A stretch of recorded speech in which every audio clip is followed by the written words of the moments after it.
Hi అండి. ఈరోజు మనం చాలా హెల్తీ ఇంకా టేస్టీగా ఉండే పూల్ మఖానా కర్రీ ఎలా చేయాలో చూద్దాం.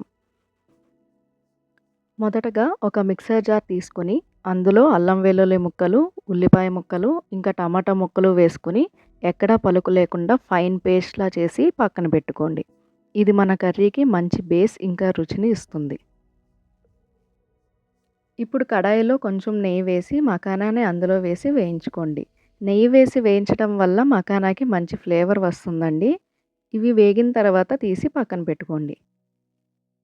ఇప్పుడు అదే కడాయిలో కొంచెం ఆయిల్ వేసుకోండి. ఆయిల్ హీట్ అయ్యాక లవంగాలు, యాలకులు, దాల్చిన చెక్క, బిర్యానీ ఆకు వేసుకొని వేయించుకోండి.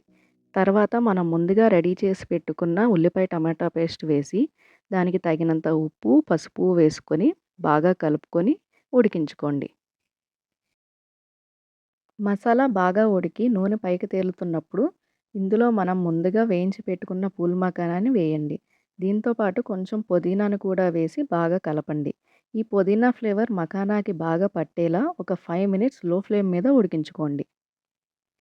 ఇప్పుడు దీంట్లోకి కారం, ధనియాల పొడి, గరం మసాలా వేసుకోండి. ఇందులో ఒక టీ స్పూన్ షుగర్ కూడా యాడ్ చేయండి. ఇది మసాలా ఫ్లేవర్స్ అన్నీ బ్యాలెన్స్ చేసి కర్రీకి మంచి రిచ్‌నెస్ ఇస్తుంది.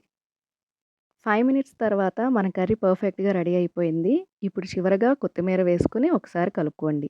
అంతే అండి. ఎంతో healthy pool makhana curry ready. మీరు కూడా తప్పకుండా ట్రై చేసి ఎలా వచ్చిందో కామెంట్ చేయండి.